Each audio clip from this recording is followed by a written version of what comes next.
Sveiki, šauliai. Pirmiausia, kaip visada prašau spausti patinka, prenumeruoti kanalą ir spausti stebėti Facebook'e, kur dedu pagrindinę informaciją. Na ir aišku, dalintis mūsų įrašu. Taigi, kas laukia jūsų darbe? Darbe bus tikrai labai aktyvus periodas ir negalėsite nusėdėti vietoj, atsiras naujos galimybės.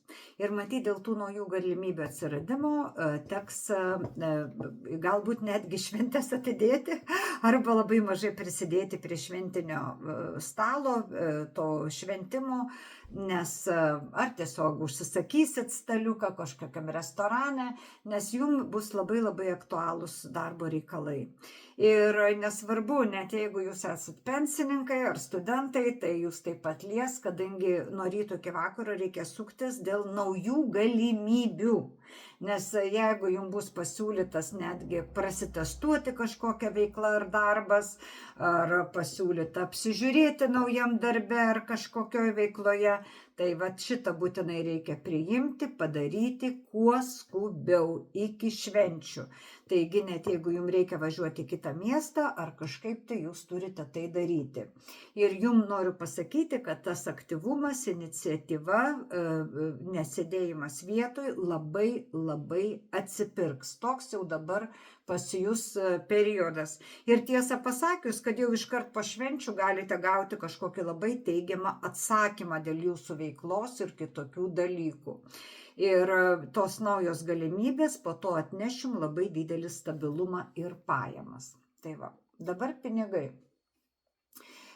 Iš tikrųjų, ši savaitė jums išlaidoms nėra labai palanki, taip kad irgi daugiau stenkitės taupyti, pirkti kažką tokio nebrangaus, tik būtino ir jokių didelių dovanų vieni kitiems Velykoms, kadangi, ne tas metas jums. Todėl pinigėlius geriau dėti į koinę, į kišenę, į banką, kur ten jūs laikote ir stengtis jau kuo mažiau išleisti ir to paties pratinti šią savaitę šeimos narius. Tai ir tegul leidžia tie šeimos nariai, kuriem horoskopas tai leidžia ir rekomenduoja ir kur sako, kad atsistatys pinigėliai. O jums ši savaitė tokia užspaudėt ir laikot kumštį. Tai dabar meilė.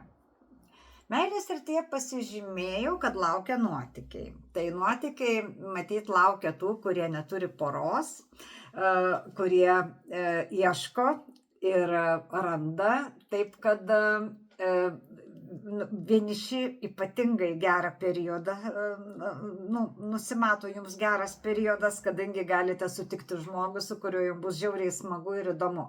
Bet tie, kurie gyvenate senai porose, tai galimas kažkoks nusukimas į šoną, biški pasigastroliavimas. Aš suprantu, kad galbūt, ne iki galo ten kažkokios nesąmonės, bet gal paflirtuosite su kažkuo, gal su kažkuo susirašysite ir taip toliau. Taip, kad meilės srityje labai daug netikėtumų.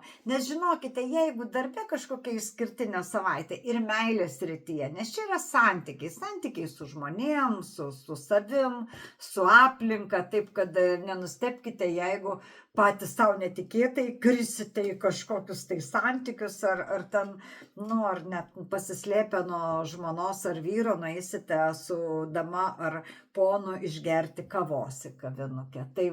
Taip kad žinokite, kad galimi dideli netikėtumai meilės srityje. Ir sveikata. Daug energijos ir aišku, čia viskas yra labai neblogai, nes kažkokių didelių perspėjimų dėl sveikatos tikrai nėra. Reikėtų būti atsargesniem, jeigu sportuojate ekstremalų sportą, kad nebūtų kažkokių traumų. Tai čia vienintelis kas toks perspėjimas, bet šiaip tai biškutį gal reikėtų saugoti nugarą. Nes čia tas traumos pasitempt, kad nepasitemptumėt kokio ten strienų, dar kažko tokio. O didžiąja prasme, tai sveikata visai nebloga, tiesiog reikia ilsėtis, venkit pervargimo ir kadangi pervargimo reikia labai vengti, nes bus labai įtempta savaitė darbe. Ir dar meilės reikalai visokie. Taip kad, šį kartą tiek ir Būkite sveiki, laimingi, turtingi, gyvenkime visi taikoje ir laimėje, džiaugsme ir, žodžiu, su šventėm ir prasmingų švenčių. Iki kito karto. Ate.